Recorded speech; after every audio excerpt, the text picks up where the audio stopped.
les amis, c'est Tsukano, j'espère que vous allez bien.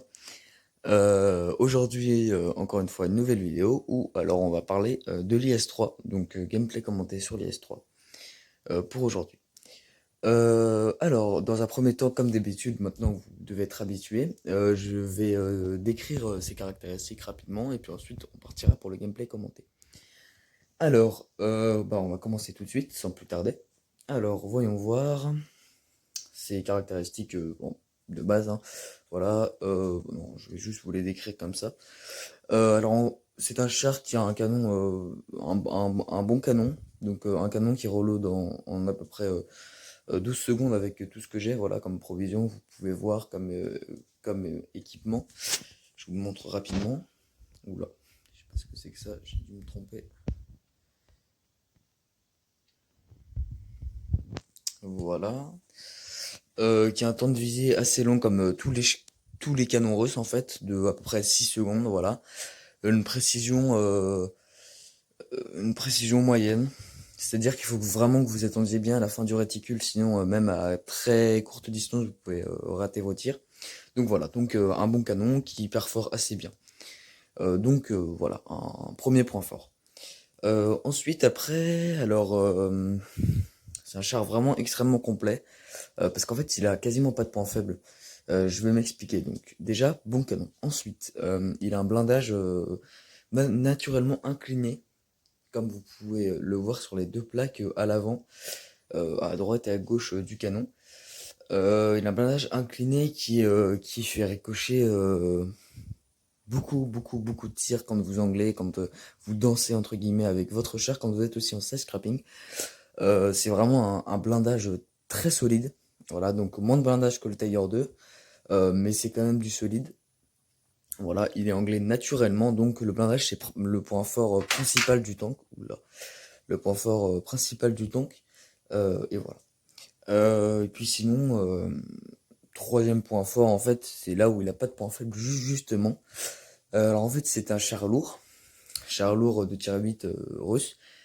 Et en fait, étonnamment, mais comme la plupart des chars lourds russes, en fait, de la branche des IS, et ben en fait, il a une mobilité qui est vraiment bonne, quoi. Enfin, il avoisine les 35 km/h sans boost et tout.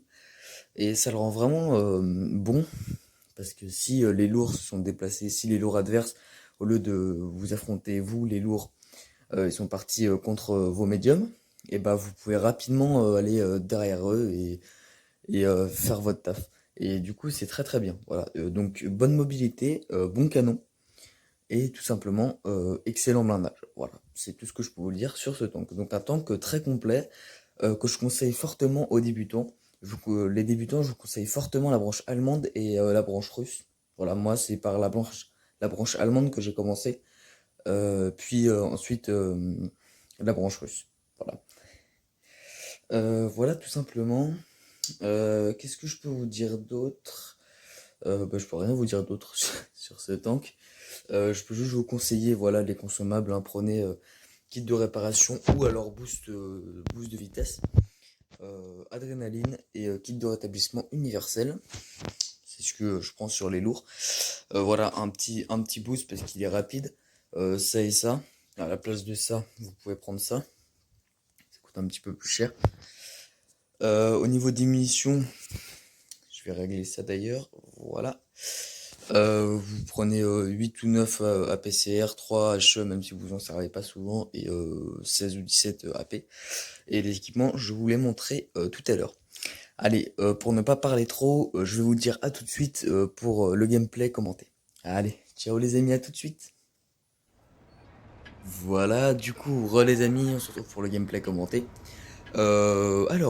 Première partie de la décision, je vois qu'on est 3 lourds contre 2 lourds, donc tout simplement je me dirige vers la base, il me semble que c'est la base C, pour affronter du coup les autres lourds. Malheureusement je vois que le MC21 XP ne nous suit pas et que l'IS3, notre AFK, notre AFK, non, notre IS3 je pensais qu'il était AFK parce qu'il ne bougeait pas. Heureusement, je vois qu'il bouge avec le WT euh, me suit.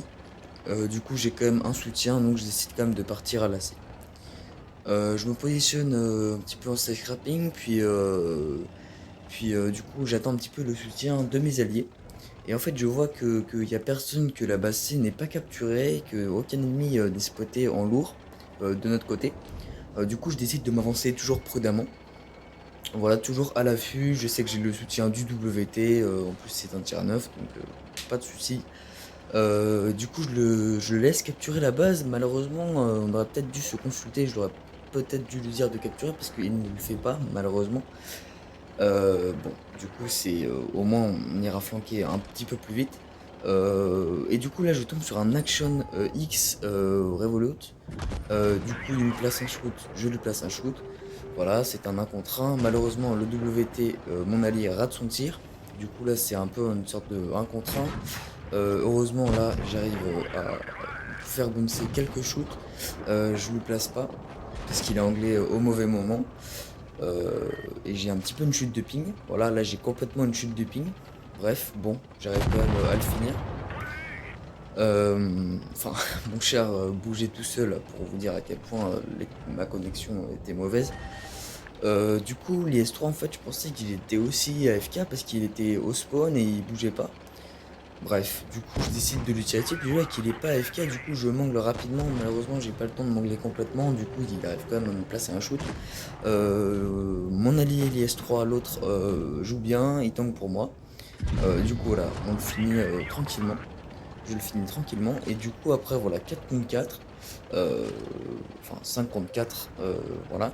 Euh, on y va, voilà, on va derrière eux, on va leur mettre des shoots. Et voilà. Euh, Malheureusement, on perd notre tortoise. Et du coup, ça s'avère problématique parce qu'il leur reste quand même 2 tiers 9. Nous, il nous reste que un tiers 9. On est un petit peu low life. Moi, je suis un petit peu low life avec un autre tank. Donc voilà. Puis en fait, je vois que nos ennemis se mettent à capturer la C. La base B, pardon. Et du coup, ben moi, sinon ils auraient eu deux bases. Du coup, je préfère, je me décide à capturer la A pour nous sécuriser un maximum pour ne pas perdre au point. Donc voilà, c'est ce que je fais, je me mets à la base A. Je voyais que l'IS-3 était à la B, il tankait pas mal. Et malheureusement, là, on a un tank qui fait une erreur, notre AMX 1390, et il rush, je sais pas ce qu'il a fait. Il a rushé et malheureusement, il a fait un petit peu n'importe quoi. Heureusement, notre WT a fait le taf, il a tué un tank adverse qui était un petit peu le life. Ayant capturé, voilà, je me dirige sur eux. Du coup, on perd notre AMX, mais on tue le T5080, qui était assez dangereux. Donc c'est vraiment bien. Moi, je me glisse derrière le T54, je lui place un shoot. Mon allié est focus sur le Yak Panther. Je décide de poursuivre le T54 parce que sinon il va nous échapper. Et là, c'est vraiment très problématique. Je réussis à le finir. C'est très bien, le Yak Panther et le life, on a plus de points. Voilà, c'est gagné. On sécurise la victoire. Le WT était en soutien s'il le fallait. L'IS-3 termine le Yak Panther et voilà. Donc une bonne game. Une bonne game, voilà. Euh, J'avoue qu'au début j'étais un petit peu anxieux parce que les joueurs sont pas venus tout de suite et puis voilà. Mais au final, voilà, on a bien anglais, on a bien fait notre taf en lourd. Voilà, on a profité aussi, comme je l'ai dit au début, de la mobilité, du blindage et du canon de l'IS-3, les trois vraiment les trois points forts pour renverser la game. Allez, salut les amis, merci d'avoir regardé ma vidéo et ciao.